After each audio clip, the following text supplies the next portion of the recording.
사람은 누구나 짧은 인생을 살아가면서도 그 짧은 인생 가운데서 내 인생은 행복해지기를 간절히 기대하고 살아가는 것입니다. 사람이 태어나서 생각을 해보게 되면 어린 시절, 유년 시절이 참 길고도 길겠다 생각하지만 살아보니 유년 시기나 청년 시기도 참으로 짧았습니다. 태어나서 사랑하는 가족과 이웃들과 100년 이상을 살기가 참 어려운 것을 감안해 보면 부부가 사랑을 하고 결혼하여 사랑을 하고 자식을 낳고 살아가는 가운데도 평균 50년 넘기가 어려워요. 그저 40년, 50년 정도 결혼 생활을 할 수가 있고 그것도 건강한 모습으로 건강한 상황으로 살아가는 것은 또 알 수가 없는 것입니다. 이렇게 짧은 인생을 살아가면서도 우리가 한없이 꿈꾸는 바는 행복한 삶이 되어야 된다. 아멘. 행복해야 될 책임을 갖고 있다는 사실입니다. 인간의 수명이라고 하는 것이 아무리 의술이 발달된다 해도 하나님의 섭리를 어길 수는 없습니다. 내일까지 내가 건강하게 산다는 보장 아무도 할 수가 없고 오직 주어진 하나님의 은혜 안에서 우리가 행복을 개발하고 믿음으로 살아가는 것밖에 없습니다. 교회 생활이나 신앙 생활도 마찬가지입니다. 이미 시작한 믿음 생활을 행복하게 하는 것이 성도의 소원 아니겠습니까? 왜냐하면 우리의 삶에는 끊임없이 펼쳐지고 있는 불안의 요소들이 참 많습니다. 의미 없는 삶이 우리를 유혹하는 가운데 있을지라도 그러나 문제는 사람의 생각대로 모든 것이 행복해지기를 원한다고 해서 행복해지는 것은 결코 아니지 않습니까? 데이비스 목사님이 쓴 책 가운데 당신이 고통당할 때 하나님은 어디 계셨는가? 이 책의 내용을 읽어보면 이렇게 말했습니다. 그리스도인의 삶이 산꼭대기를 향해 끊임없이 올라가기만 하는 여정은 아니다 라고 하는 점을 반드시 인정해야 된다. 그리스도인의 삶은 험난한 계곡들로 가득 차서 이 험난한 계곡들을 건너야만 된다. 그렇게 글을 썼습니다. 우리 믿는 사람이든 안 믿는 사람이든 모든 인간은 고통을 건너가야 됩니다. 그래서 불교에서는 인간 삶 자체 라이프를 고해와 같다고 하잖아요. 고해, 험난, 풍랑 이는 바다를 건너가는 배와 같다 그런 얘기입니다. 그리스도인들에게도 하나님의 은혜 입은 사람들에게도 고통이 없느냐? 아닙니다. 절대로 고통이 없는 것이 아닙니다. 고통이 있습니다. 그런데 믿기 전과 믿기 후에 믿음 후에 오는 이 고통의 내용이 다릅니다. 우리 성도에게 주어진 고통은 우리를 더 하나님의 형상으로 가까워질 수 있도록 더욱 하나님의 성품으로 가까워질 수 있도록 더 하나님이 원하시는 사람의 존재로 발전될 수 있도록 하기 위한 일종의 연단이고 일종의 훈련 과정입니다. 이것이 어느 단계를 넘어서게 되면 하나님은 더 이상 그를 시험할 일이 없고 연단할 필요가 없지요. 이렇게도 저렇게도 이렇게도 저렇게도 대표적인 사람이 욥이었습니다. 그가 당했던 그 시련이라고 하는 것은 단순히 가정사가 문제가 아니었어요. 재산이 문제가 아니었단 말이에요. 건강만이 문제가 아니었어요. 통합적인 거예요. 모든 물질을 다 잃어버렸죠. 건강 다 잃어버렸죠. 사람이 살아있어서 살아있는 거지. 목숨만 붙어있지 온몸이 피부로 진물이 나서 잠을 잘 수가 없을 정도로 고통스러워. 자식들은 다 죽어버리고 아내마저 저주하고 집을 나가버리고 고독한 존재로 서 있는 욥이 그거 했던 말이 자꾸 제 귀에도 들려요. 내가 벗은 몸으로 태어났으니 벗은 몸으로 돌아가리라. 적신으로 태어났으니 내가 적신으로 돌아가리라. 사실 이것이 실존의 인간의 모습이에요. 그 위에 하나님께서 은혜를 입혀주시고 그 위에 은총을 더하여 주심으로 우리가 하나님 앞에 예배도 드리고 우리의 삶의 기쁨도 누리고 가족 간의 행복을 누리게 되고 내 삶에 대한 즐거움도 있는 것이고, 그러나 인간의 실존의 문제는 바로 욥이 고난당했던 절정의 순간과 똑같은 것입니다. 하나님께서 오늘 우리들에게 그 위에 은혜를 덧입혀 주신 것입니다. 하나님께서 우리들에게 주시는 이런 시련과 역경을 가만히 생각을 해보면, 어떤 때는 갑자기 일어나는 사고로 인하여 고통을 겪게 되고, 가정의 불화나 사업의 실패로 고통을 겪게 되고, 어떤 이는 이 정신적인 상처로 인해서 고통을 겪는 분이 있어요. 여러분 잘 아시잖아요. 최정한 집사님 일전에 또 통화를 했어요. 저 이제 용인으로 이제 이사를 갔어요. 아들이 결혼하고 분가시켜주고, 그 딸은 여기 무슨 금융회사인가요? 그 좋은 회사에 다니고 있고, 이제 그쪽으로 이제 이사를 가셨는데, 이 최 집사님은 참 사람도 좋은 학교, 그 당시 고등학교를 나와서 좋은 직장도 가고 다 했는데, 갑자기 교통사고를 당했고, 그 교통사고 이후에 나이 30 몇 살에 갑자기 신체화 질병이라는 병이 있어요. 신체화 질병이라고 하는 것은 본인이 사고나 여러 가지 병을 겪었는데, 이것이 잠재되어 있다가 어떤 때가 딱 되면은 그 병들이 확 피어나는 게 있어요. 정신적으로. 제가 보면 신체화 질병을 겪고 있는 거예요. 온 가족이 얼마나 고통을 당하는지. 그런데도 이분이 참 훌륭한 것은, 목사님, 제가요 이 고통을 이기기 위해서 성경을 매일 100장을 읽고 찬송을 50곡을 부르고 성경 구절 외우고 읽고, 너무너무 힘들고 아플 때 바깥에 나가 길을 걸으면서도 기도를 하고 매달리고, 죽고 싶은 마음이 한두 번이 아니고, 가족들도 나를 죽기를 원하는지 모르겠습니다. 왜 모르겠어요? 그러나 내가 죽지 않고 살아야지, 하나님 앞에 영광 돌리지, 내가 만약에 자살이라도 해버리게 되면은 나로 인하여 하나님이 얼마나 손해를 보시겠느냐. 끝까지 나는 살아가려고 하는데 너무 힘듭니다. 그래요. 그래서 제가 붙들고 같이 기도도 하고 병원에도 한번 데리고 가보고, 이런 고통 속에서도 결코 신앙을 버리지 아니하고 끝까지 붙들고 매달리고 있는 이런 시련도 있더라, 이 말입니다. 세상 사람들은 고통을 우연사로 다 이해를 합니다. 재수가 없어서 온다, 그렇게 말합니다만은 성도에게는 우연한 시련과 우연한 연단은 없습니다. 분명한 하나님의 목적이 있기 때문에, 이 목적이 있는 하나님의 이 간섭하심에 대한 섭리를 우리가 인정할 수 있어야 됩니다.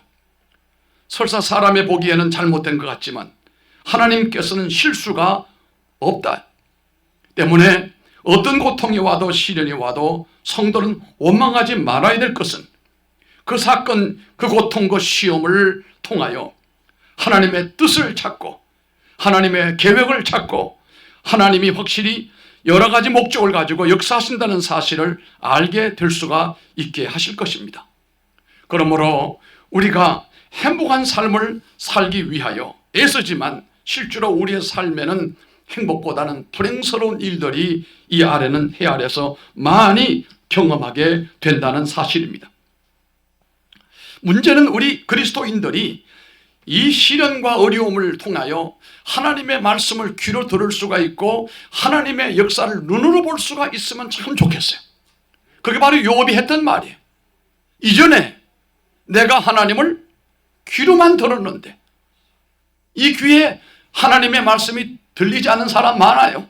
그래도 욥이 귀로 듣고도 동방의 의인이 되었고 부유한 사람이 됐잖아요. 그런데 시련 후에 욥이 말하기를 더 디벨로핑 되었어요. 내가 이제는 하나님을 눈으로 보나이다 그랬습니다. 우리가 듣는다 본다라고 하는 것은 정보를 수집하는 것이거든요. 이 뇌가 외부의 모든 정보들을 수집하는 가운데 오감을 통해서도 역사하지만 귀로, 그 다음에 눈으로 하는데, 가장 강력한 흔적은 눈으로 보는 것이거든요. 우리의 믿음이 여러 가지 시련과 역경 가운데서도 하나님의 그 역사를 눈으로 볼 수만 있다면 그 시련은 그에게 말할 수 없는 축복이 되는 것입니다. 오죽했으면 욥이 마지막에 했던 말이에요. 나는 욥에게 두 가지 변치 않는 진리를 발견해서 하나는 내가 적신으로 왔으니 적신으로 돌아갑니다. 세상 떠나는 사람 입고 가는 수에는 주머니가 없잖아요. 넣어갈 게 없잖아요. 마지막인데 뭘 넣어가요? 빈손으로 가는 거예요. 마지막에 한 줌에 헐고로 돌아가는 죄로 남는 거예요. 그리고 두 번째 했던 말이 그거예요. 내가 이전에는 하나님을 귀로만 들었는데, 설교로 들었는데 이 말이에요. 근데 이제는 내가 눈으로 봅니다라고 하는 건 전인적으로 내가 체험을 했다는 거예요. 하나님. 그리고 요백이 하나님께서 갑절의 복을 주셨잖아요. 그것은 귀로 듣는 신앙을 뛰어넘어 눈으로 보는 신앙 단계에 올라간 사람에 대한 하나님의 배려예요. 성도가 경험하는 시련과 연단과 환난은 우리가 잘 감당을 하게 되면 말씀을 깊이 깨닫게 하는 기회요, 나로 하여금 무엇인가를 고치도록 개별적인 하나님의 간섭하심을 받는 순간입니다. 제가 경험한 경우를 보면 건강의 고통을 겪는 사람들은 하나님께 헌신해야지. 병들어 누워있으면 내가 사람들에게 불편한 존재가 될 뿐만 아니라 건강하면 내가 하나님 앞에서 예배당에서 하나님을 섬기고 봉사하는 것이 얼마나 멋지냐 이거예요. 건강의 고통을 겪는 사람들은 하나님 앞에 올바른 헌신을 배우게 하는 기회입니다. 또한 물질의 고통을 겪는 성도들에게는 하나님의 교훈이 있어요. 하나님께 대한 헌신, 하나님께 대한 드림, 11조, 하나님의 물질 구분시켜 주시는 거 철저히 배우게 하는 겁니다. 그리고 가정의 고통은, 교회를 사랑하면 가정의 고통은 사라집니다. 여러분, 교회는 여러분을 힘들게 하는 데가 아닙니다. 교회는 여러분들을 복되게 하려고 하는 겁니다. 가정과 교회는 쌤이에요. 닮았어요. 그래서 우리가 말하잖아요. 가정 같은 교회, 한번 따라 합시다. 가정 같은 교회, 교회 같은 가정. 이게 하나님이 원하시는 바요, 성경이 말씀하고 있는 교회의 본질이에요. 가정 같은 교회, 교회 같은 가정. 가정이 어렵고 힘들 때 교회를 사랑하고 교회를 헌신하게 되면 가정사가 잠잠해지게 되더라, 이런 말씀입니다. 성도가 환난을 당하지만 분명 하나님은 그 환난을 통하여 우리를 고치고 우리를 다듬어 주시고 우리를 치유하시고 우리를 더 온전한 하나님의 모습으로 변화시켜 놓으실 것을 믿고 감사 아니할 수가 없습니다. 이제 간단히 두 가지 말씀을 소개합니다. 성도가 당하는 고통에는 깊은 뜻이 있다. 자신의 잘못에 대한 변화의 의미가 담겨져 있고, 그래서 알곡이 되기 위해서, 곡식이 타작기기 위해서 들볶 끼듯이 하나님은 인생 알맹이 성도, 다시 말하면 성숙한 그리스도인들을 만드시려고 끊임없는 시련을 우리들에게 던질 때 우리는 들볶 끼면서도 튕겨나가지 아니하고 죽지 아니하고 하나님 말씀대로 잘 무르익어가는 이런 성도들입니다. 전도서 7장 12절로 14절의 말씀을 저는 한 주간 묵상을 깊이 했습니다. 지혜의 그늘 아래에 있음은 돈의 그늘 아래 있는 것과 같으나 지혜에 관한 지식이 더 유익한 것은 지혜가 그 지혜 있는 자를 살리기 때문이다. 하나님께서 행하시는 일을 보라. 하나님께서 굽게 하신 것을 누가 능히 곧게 하겠느냐. 형통한 날에는 기뻐하고 곤고한 날에는 뒤돌아보아라. 그렇게 말씀했어요. 우리 돌아가신 원로 목사님이 이 말씀을 늘 자주 했어요. 기억에. 하루라고 하는 건 밤과 낮이 어울려 하루가 된다. 새끼가 꼬이는 것도 두 줄이 꼬여서 하나가 되더라. 전도서 7장에서 하시는 말씀처럼 형통할 때도 있고 곤고한 때가 있는데, 한번 따라 할까요? 형통한 날에는 기뻐하라. 곤고한 날에는 뒤돌아보아라. 이겁니다. 좋아할 때만 좋아하지 말고 곤고한 날에도 나를 뒤돌아보는 지혜 필요한 것입니다. 고통이 올 때 조용히 하나님 앞에서 생각을 해보는 것. 하나님과 연관이 없는 것이 아닌 것입니다. 하나님이 이 사건을 통하여 무엇을 말씀할지 귀를 기울이면 들리는 소리가 있습니다. 내가 너무 땅만 바라보고 산 것은 아닌지, 내 멋대로 내 판단대로 산 건 아닌지, 사람 중심으로 살아왔던 것은 아닌지 자신을 좀 냉철하게 살펴보면서 객관화시켜서 내가 나를 평가할 수 있는 그런 믿음이 되기를 바랍니다. 우리는 다른 사람은 잘 판단을 해요. 그런데 정작 자기가 자기 자신을 평가는 너무 후하게 하든지 아예 평가가 자체가 안 되는 사람도 있어요. 내가 나를 볼 수 있는 믿음의 사람. 안 믿는 사람들이 말하잖아요. 유체이탈이라고. 몸에서 영이 나가 있다고 하잖아요. 나가서 나를 본다. 그건 잘못된 얘기지요. 우리가 내 안에서 내 내면 안에서 내가 나를 볼 수 있는 눈이 있다면 사람은 그냥 살 사람 아무도 없어요. 충격을 받든지 감동을 받든지 뭔가 결심하게 된다는 사실입니다. 적어도 믿음이 좋은 사람은 자기 자신에 대하여 인생아래만큼 비판적이어야 됩니다. 그렇다고 자기를 미워하라는 말이 아니에요. 자기 자신에 대하여 너무 호의적으로 평가하지 말라 이 말이에요. 다른 이들에 대해서는 최대한의 너그러움과 여유를 보여주는 사람이 돼야 되고, 자신에 대해서는 면밀한 세밀한 평가가 있는 우리가 되기를 바랍니다. 하나님은 우리를 행복하기를 원하시고 행복하기를 원하는 길로 인도하시는데, 먼저 이 행복 이전에 평가를 하나님이 통과해야 되는 길이 있다고 한다면 그것이 고통이에요. 그게 시험이고 시련이에요. 고통의 낭떠러지에 매달려 있을 때 하나님을 찾아야지 감정적으로 억울한 생각이나 하나님을 의도적으로 멀리하고 교회를 벗어나려고 하는 것은 절대로 그 모든 목적이 달성되기가 안 됩니다. 불가능합니다. 그래서 이 시련을 믿음으로 이기는 사람들에게는 새로운 탄생이 일어나게 되는 것입니다. 어머니의 그 진통이 새 생명이 탄생되어지는 것처럼 그렇게 되어진다는 말입니다. 뿐만 아니라 고통은 하나님의 약속을 속히 이루어내시는 과정이 됩니다. 하나님의 약속이 그 속에 담겨져 있기 때문에 믿는 성도의 시련과 고통은 의미가 없는 것이 아니고 그 속에 하나님의 축복의 씨가 담겨져서 지금 싹을 내고 있는 중인데, 이걸 잘 이기게 되면 하나님께서 놀라운 역사를 펼쳐 주신다는 사실입니다. 우리에게 새로운 가나안과 미래의 땅을 주셨던 그 이스라엘의 역사처럼 그렇게 될 줄로 믿습니다. 성도들이 고통을 참을 수 있는 것은 이러한 분명하고 확실한 하나님의 약속이 있기 때문이에요. 이사야 43장 말씀에 나오잖아요. 아마 성호 군인 갈 때 내가 기도했을 거예요. 물 가운데 지날 때 물이 너를 엄물하지 못하게 하시고 불 가운데 지날 때 불이 너를 사르지 않게 해주시겠다고 하시는 말씀 말이에요. 그 약속을 굳게 붙들고 하나님의 인도하심을 따라가는 사람이라고 한다면 분명 약속이 그 속에서 하나님의 행복과 축복을 탄생시켜낼 줄로 믿는 것입니다. 환난을 통하여 시련을 통하여 우리는 마침내 행복의 포구에 도달하게 되는 것입니다. 시련 역경 없이 우리가 행복의 포구에 도달하는 행복은 그 행복은 가짜 행복입니다. 성도들이 행복한 생활을 누리는 것이 하나님의 뜻인데, 하나님께서는 연단하고 훈련하여 행복을 누려도 그 행복을 가지고 인간의 즐거움을 추구하거나 하나님 나라와 연관 없는 삶을 살까봐 두려운 거예요.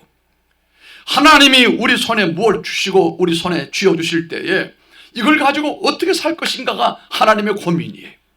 생각해 보세요. 어린 아이들, 갓난 아이들, 1살, 2살짜리 아이들에게 면도날을 주는 부모가 있나요? 없어요. 분명히 이 아이는 이걸 가지고 사고를 칠 게 분명하잖아요. 안 주지요. 우리 성호 정도 되면은 아빠에게 뭘 요청하면 아버지가 아마도 별 일이 없는 한 그 요청에 수긍을 할 거예요. 왜요? 믿을만 하니까. 우리 하나님께서는 우리의 그 생활 가운데 평안과 행복을 원하시지만 그 평안함과 행복을 가지고 어떻게 살 것인가가 염려가 된다. 왜냐하면 많은 사람들이 안 돼서 하나님을 등진 게 아니라 너무 잘 돼서 교만해서 하나님을 떠나버리고 하나님을 모른다고 하잖아요.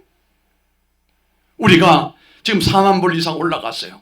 지금 이 반도체 수입을 통해서 전체적인 GNP가 막 올라가고 있어요. 많은 사람들이 주식에 막 난리가 났어요. 여러분 주식 주의하세요. 저는 하나도 산 게 없습니다만 몇몇 주식 외에는 전부 다 손해보고 있어요. 되는 기업이 없어요. 전부 성장이 원래 2.6이나 2.8% 된다고 난리가 났는데요. 그 가운데 반도체를 빼면 1%도 안 돼요. 그럼 OECD 가운데 핫발이에요. 우리는 지금 뒤로 퇴보하고 있는 가운데 있는데 맨날 반도체가 잘 됩니까? 반도체가 맨날 잘 되는 거 아니에요. 지금 AI 산업이 일어나면서 반도체가 필요한 것이지, 이게 어느 정점에 올라가서 안 되면 그 다음에는 우리는 박살나는 거예요. 우리가 살아가는 가운데 하나님께서 주시는 이 행복을 우리가 정말 귀한 것으로 받아들이고 활용하고 쓸 수 있는 인격과 신앙이 갖춰져야 돼요. 하나님이 내게 그 귀한 것을 주실 때 멋지게 쓸 수 있는 이런 확신과 더불어 믿음을 하나님께 보여드릴 수가 있어야 돼요. 그것이 뭔지 아십니까? 이것을 잠시 말씀을 드리고 말씀을 마치려고 합니다. 우리의 삶에 하나님의 평안함이 늘 있어야 됩니다. 하나님의 평안함이 결국은 행복의 샘이 되는 겁니다. 평안하지 않으면 어떤 행복도 찾아올 수가 없습니다. 돈이나 명예나 건강이나 권력이나 성공이나 부자가 되는 것이 전부가 아니에요. 그보다 먼저 우리가 하나님의 연단과 훈련을 마치고 난 다음에 어떤 가운데도 내 마음의 평정과 평화를 유지할 수 있느냐, 우리 가정에 평화가 머물고 있는가, 우리 교회에 평화가 머물고 있는가, 그 평화라고 하는 무드 위에 하나님의 축복과 하나님의 행복의 열매가 맺혀지게 된다는 사실을 명심하시기 바랍니다. 행복하려고 하지 말고 평안하려고 노력을 해야 돼요. 행복하기 위해서 평안해지려면 어떻게 해야 됩니까? 하나님 말씀을 돌아가 보면 시편 119편 165편에 보니까 하나님의 말씀을 붙드는 사람이 되어야 됩니다. 그래야 하나님 주시는 평안함과 행복을 누리고도 잘못된 길로 가지 아니하고 하나님 앞에 영광이 되는 길로 가는 것입니다. 뿐만 아니라 기도하는 사람이 되어야 됩니다. 기도는 무엇을 요청하고 얻는 것이 아니고 하나님과의 관계 형성을 얘기하는 것입니다. 세 번째는 늘 바른 길로 가야 됩니다.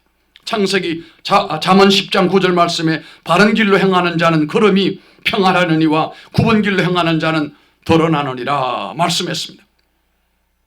그리고 또한 믿음을 세워야 됩니다. 자꾸 우리 믿음을 세워나가야 됩니다. 마가복음 5장 34절에 예수께서 가라사대 따라 내 믿음이 너를 구원하였으니 평안히 가라, 내 병에서 놓여 건강할지어다라고 말씀했습니다.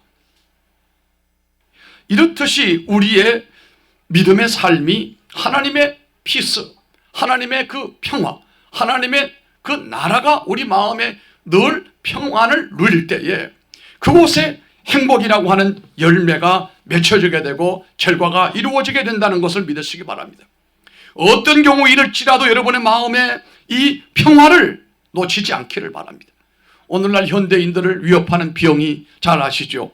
암이고 더 충격적인 것은 치매예요. 그럼 두 병의 공통점이 뭐냐고 하면은 염려하고 근심하는 사람에게 잘 오더라. 뭐예요? 염려 근심하는 사람에게 암도 잘 오고 치매도 잘 오더라 이거예요. 제가 늘 하는 말씀이 요한복음 14장 1절에 너희는 마음에 근심하지 말라. 아시죠? 한번 다 같이 읽어보십시다. 너희는 마음에 근심하지 말라. 하나님을 믿으니 또 나를 믿어라. 제가 판교 예배당을 건축하고 난 다음에 이거를 크게 써붙이려고 했는데 내가 못 붙이고 왔어요. 오늘 현대인들을 위협하는 것이 바로 이 근심하는 것이고 어두움에 우울한 모든 기운을 몰아내야 된다 이거예요. 이것 때문에 암이 오고 이것 때문에 치매가 찾아오는 길이 열려버린다는 거예요.